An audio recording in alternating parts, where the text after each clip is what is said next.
Sekte Lotus Surgawi didatangi sosok misterius. Liu Ruxu Fang Yuan. Sekte Lotus Surgawi didatangi sosok misterius.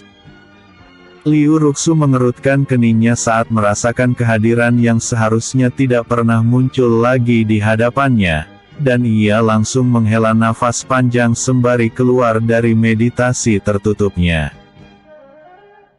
Dia bersyukur tak ada penatua Sekte Lotus Surgawi yang mencoba mencegah sosok tersebut memasuki Istana Lotus Putih, walaupun dirinya telah mengatakan pada mereka agar melarang siapapun datang menjumpainya kalau bukan keadaan darurat.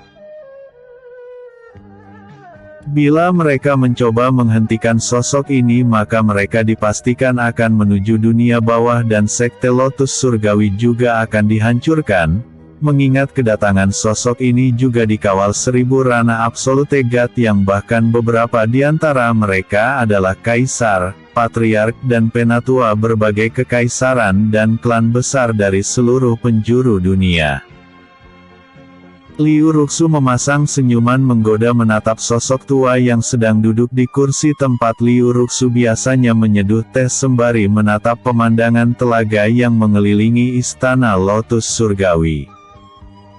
Namun, sosok tua itu hanya menatap Liu Ruxu sekilas saja dan kembali menatap ke arah telaga. Sepertinya kamu sudah tak sabar lagi dan ingin menjadikan dunia ini menjadi bonekamu. Liu Ruxu berkata lebih dulu sembari duduk tak jauh darinya dan ia juga menuangkan teh dari teko ke gelasnya. Tolong jangan libatkan Sekte Lotus Surgawi dan kita bisa menyelesaikan permusuhan di antara kita berdua di lautan tak berujung. Aku pasti tidak akan kabur kali ini. Lagi pula aku sudah hidup terlalu lama. Namun, sosok tua itu masih diam saja dan dengan santai menyeduh tehnya, sehingga keadaan di sana menjadi hening sangat lama. Liu Ruxu bingung, ia tak merasakan niat membunuh dari sosok tua tersebut, begitu juga dengan para Rana Absolute God yang datang bersamanya, mereka tetap berada di artefak kapal terbang yang melayang di atas kota Changlan. Sosok tua itu meletakkan gelasnya yang telah kosong di atas meja, kemudian menatap Liu Ruxu sembari tersenyum tipis. Apakah kamu telah patah hati sehingga tidak berusaha menghalangi rencanaku lagi? Sahut sosok pria tua. Ruxu. Aku tahu isi hatimu, bocah itu pasti telah mendapatkan ingatan masa lalunya. Namun, ia tetap mengabaikanmu seperti di masa lalu. Ejeknya dengan seringai tipis terpancar dari sudut bibirnya. Liu Ruxu menggertakkan giginya karena tak menyangka sosok pria tua itu ternyata mengetahui masa lalunya. Kalau begitu kenapa kalian tidak menyalahkanku atas kehancuran kerajaan suci Heidong? Padahal kalau aku memberitahu kalau dia akan membunuh Ratu Yue maka kejadian itu tak akan terjadi. Bentaknya sembari memukul meja hingga hancur berkeping-keping, bahkan dinding Istana Lotus Putih retak, kemudian istana mewah itu hancur berkeping-keping juga. Namun, Liu Ruxu dan sosok pria tua itu masih duduk di kursi masing-masing yang melayang di atas permukaan tanah. Sosok pria tua itu masih tetap bersikap tenang dan berkata, walaupun kami mengetahui rencananya, memang apa yang bisa kita lakukan? Dia itu dewa dan kita tak mungkin mengalahkannya. Justru dengan membawamu bersama kami, reinkarnasi keduanya berjalan dengan mulus. Kamu bahkan diam-diam memberikan gulungan bela diri yang merupakan teknik bela diri yang sama dengan dia gunakan dulu. Hahaha.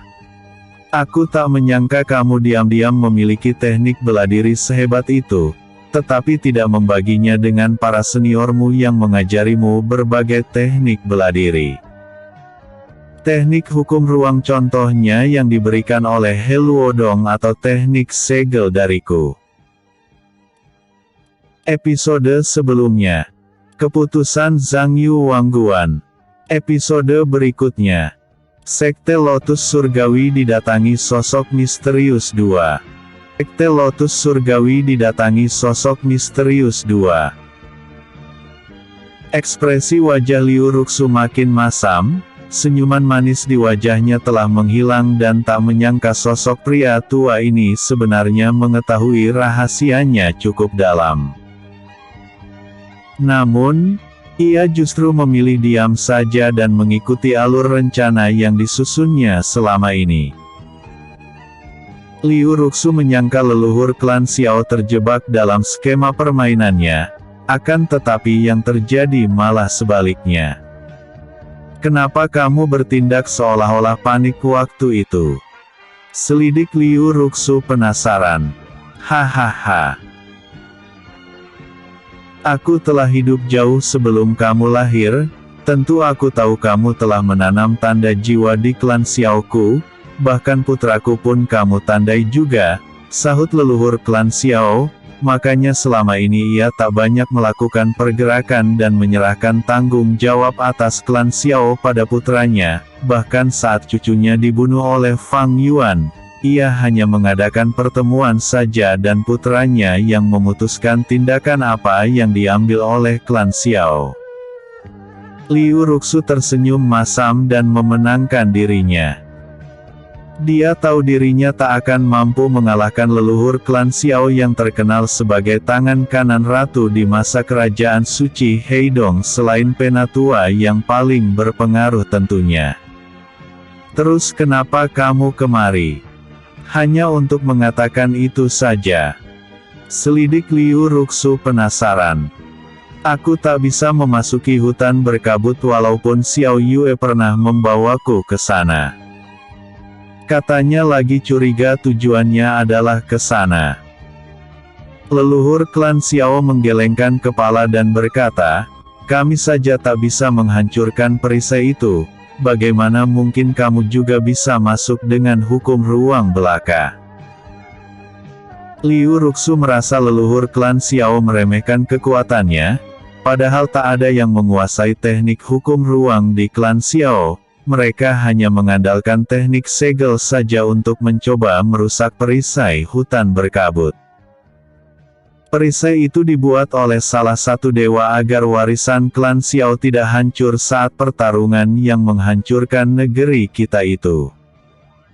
Namun, sayangnya perisai itu hanya mengenali Ratu Yue dan reinkarnasinya saja. Cih, semua dewa sama saja, mereka sungguh egois. Kita ini juga adalah rakyat kerajaan suci Heidong, tetapi mereka menganggap kita hanya sampah yang tak perlu mendapatkan perhatian. Gerutu leluhur klan Xiao. Jangan bertele-tele. Sela Liu Ruxu. Apa sebenarnya tujuan kalian?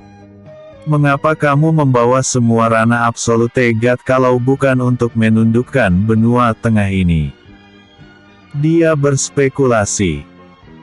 Benua tengah hanyalah sekeping kekuatan yang hanya perlu dipandang sebelah mata saja, sahut leluhur klan Xiao sembari tersenyum lebar karena ia berhasil membuat Liu Ruxu jengkel.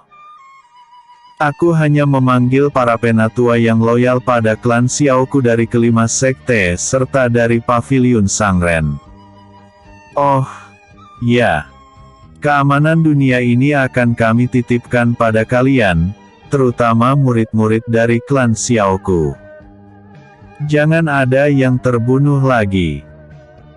Liu Ruxu makin bingung, apa sebenarnya tujuan leluhur klan Xiao kalau bukan menundukkan sekte-sekte di benua tengah, bahkan ia tak berusaha menghancurkan perisai hutan berkabut lagi.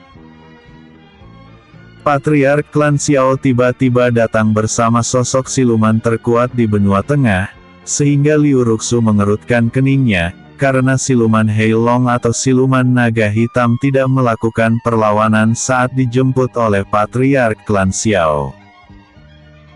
Mungkinkah ia takut pada klan Xiao? Padahal ia memiliki temperamen yang kasar dan gara-gara dialah siluman Phoenix Nirwana dan siluman rubah putih kabur ke lautan tak berujung. Episode sebelumnya, Sekte Lotus Surgawi didatangi sosok misterius. Episode berikutnya, Sekte Lotus Surgawi didatangi sosok misterius 3.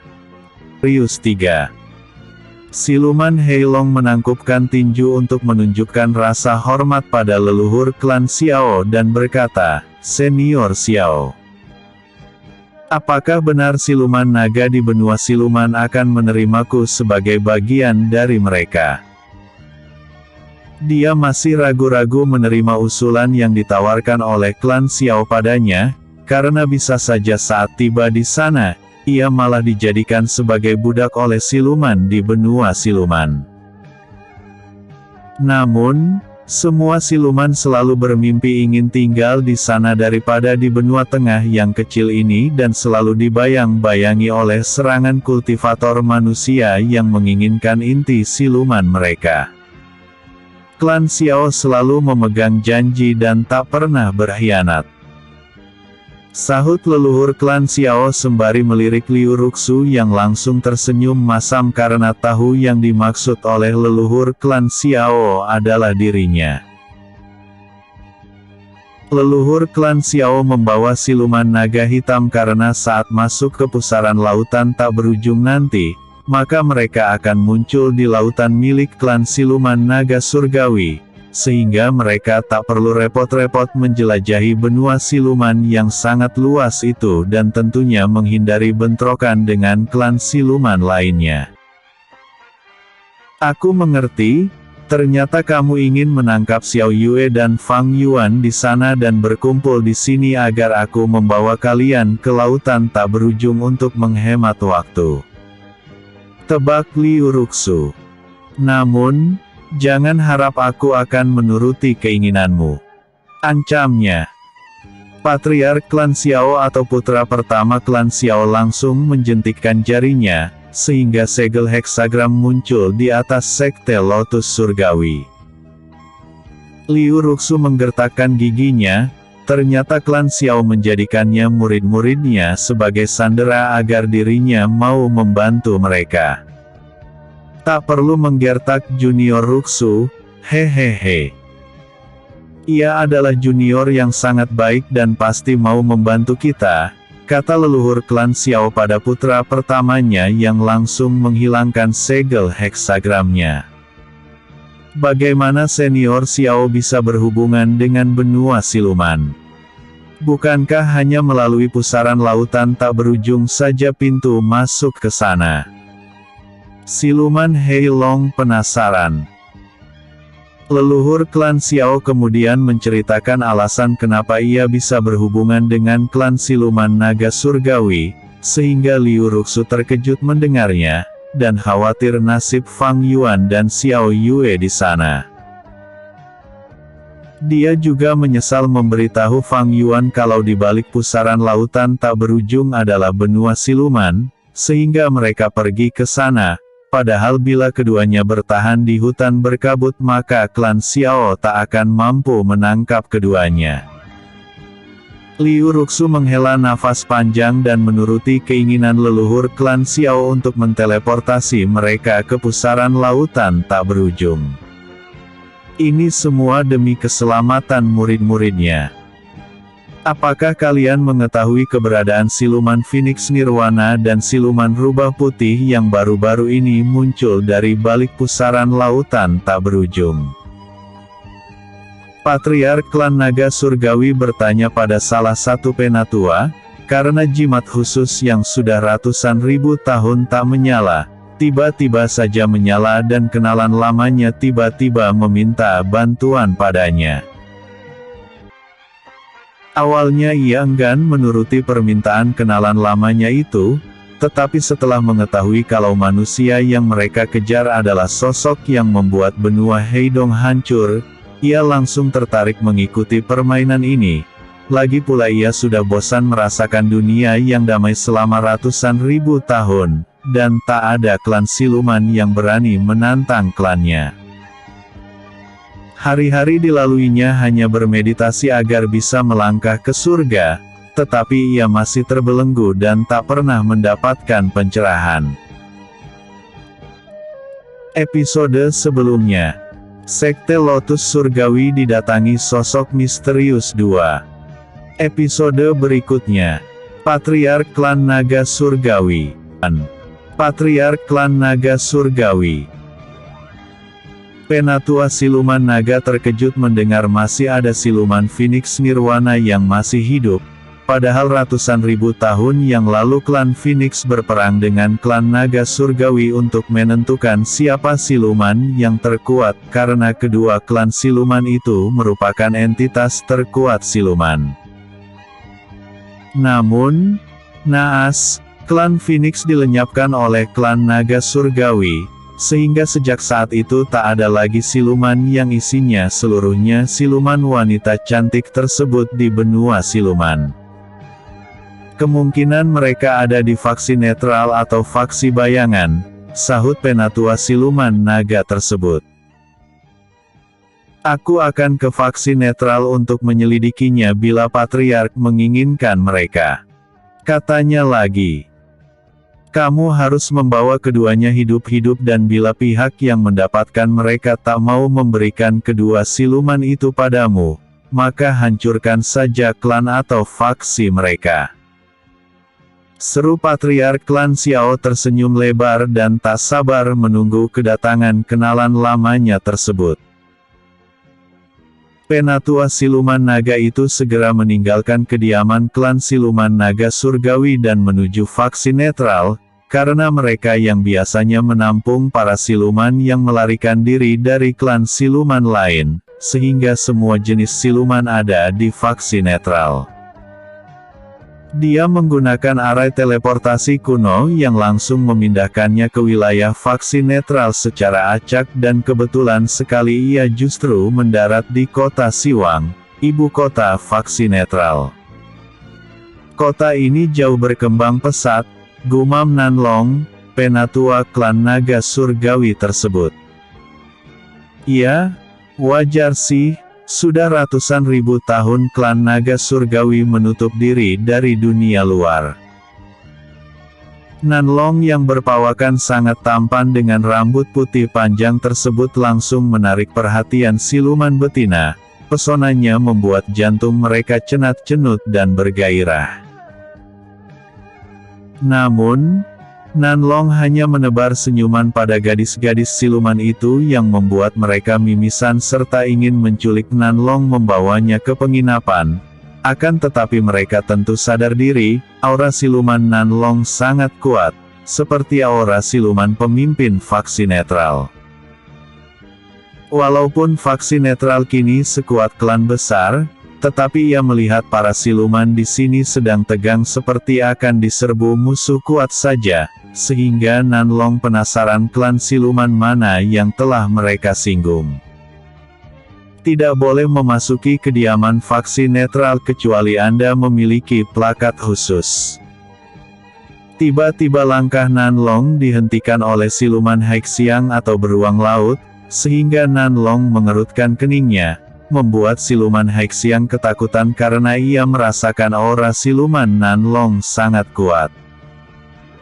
Namun, ia tetap harus mengikuti instruksi dari faksi netral yang melarang siapapun masuk ke kediaman faksi netral kecuali memiliki plakat khusus. Nanlong mengambil ranting pohon dan menggambar lingkaran, sehingga siluman Haixiang kebingungan, apa sebenarnya yang dilakukan siluman aneh di hadapannya itu. Sudah siap. Beruang laut tak akan bisa masuk ke lingkaran ini, kan? Nanlong berkata dengan ekspresi wajah datar. Aku lupa aku bukan siluman gurita yang suka bermain klarinet, katanya lagi sembari meletakkan jari tangannya di kening siluman Haixiang, kemudian tubuh siluman Haixiang langsung membeku. Permainan yang membosankan. Nanlong berkata pelan dan berjalan dengan santai ke dalam kediaman faksi netral. Tak lama kemudian siluman lain yang melihat kejadian itu memegang tubuh siluman Haixiang untuk mengalirkan energi spiritual agar es yang menyelimuti tubuhnya mencair. Namun, yang terjadi tubuh siluman Haixiang ikut larut menjadi air berwarna merah, yang membuat siluman tersebut terkejut dan terduduk lesu. Siluman apa sebenarnya yang mendatangi faksi netralnya tersebut? Dia menduga klan besar telah mengirim assassins terkuat untuk melenyapkan pemimpin faksi netral.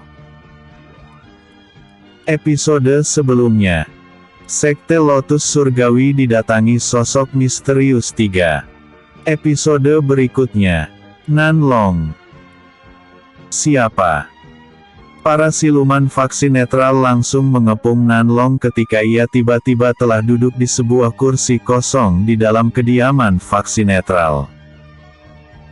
Mereka semua menghunus senjata masing-masing dan hanya pemimpin faksi netral saja yang tidak bergerak dari tempat duduknya, tetapi ia memicingkan matanya.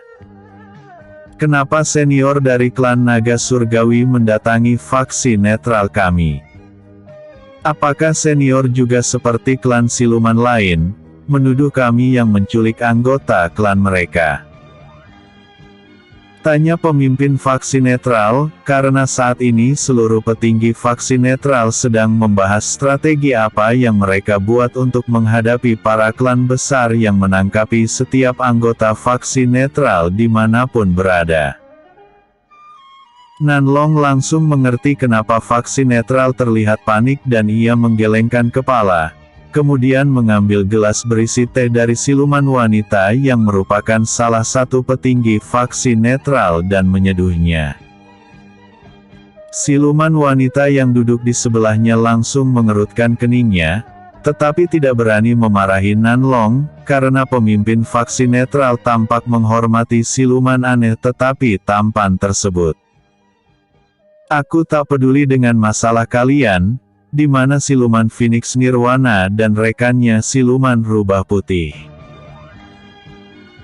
Ucapan Nanlong itu membuat mereka sangat terkejut, padahal saat mereka mendapatkan kedua siluman di lautan wilayah faksi netral, mereka langsung menutup rapat-rapat informasi mengenai keduanya. Bahkan hanya segelintir siluman dari faksi netral saja yang mengetahui informasi tersebut.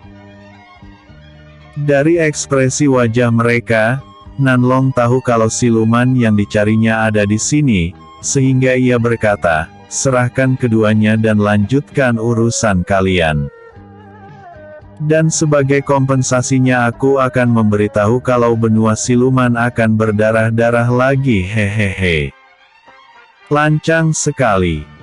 Jangan kira faksi netral mudah ditindas. Kami tidak akan menyerahkan kedua siluman itu padamu. Betul, dia akan menjadi salah satu anggota terkuat kami. Tinggal menunggu waktu saja mereka akan jinak. Kalau kamu tidak ingin mati, segera tinggalkan tempat ini. Para petinggi faksi netral memarahi Nanlong tetapi mereka tidak berani menyerangnya karena pemimpin mereka masih diam dan tampak sedang memikirkan sesuatu. Berikan kedua siluman itu, kata pemimpin faksi netral. Tuan. Mereka adalah aset berharga kita, kalau mereka tetap tak mau bergabung dengan kita, maka aku akan membuat mereka menjadi budak kita saja. Pemimpin faksi netral menghela nafas panjang dan berkata, kita tidak boleh menyinggung klan Naga Surgawi. Berikan saja kedua siluman itu pada senior ini. Klan Naga Surgawi. Bagaimana mereka tahu kita mendapatkan tangkapan besar, padahal mereka telah lama menutup diri. Para petinggi faksi netral terkejut saat mengetahui identitas Nanlong dan salah satu dari mereka segera menuju penjara bawah tanah menjemput siluman Phoenix Nirwana dan siluman rubah putih. Ruangan itu menjadi hening, Para petinggi faksi netral tidak berani lagi berkata lancang, sedangkan pemimpin faksi netral juga tampak murung, hanya Nanlong saja yang bersikap santai. Tak lama kemudian, Feng Yu dan Sihu memasuki ruangan tersebut dengan tangan dan kaki dirantai dengan rantai roh kelas surga, sehingga mereka tak bisa melepaskan diri atau merusaknya. Aura siluman mereka tampak sangat lemah karena mendapatkan siksaan berat dari faksi netral yang meminta keduanya bergabung dengan faksi netral dan menjadi selir pemimpin faksi netral. Namun, keduanya menolak tawaran itu dan berkata hanya sementara waktu saja di benua siluman serta akan mencari cara kembali ke benua tengah. Akibat penolakan itu, keduanya akhirnya mendapatkan siksaan berat, bahkan mereka memohon agar dibunuh saja, tetapi faksi netral menolaknya dan akan melepaskan keduanya bila menyetujui tawaran dari faksi netral. Episode sebelumnya, Patriark Klan Naga Surgawi. Episode berikutnya, faksi netral ketar-ketir.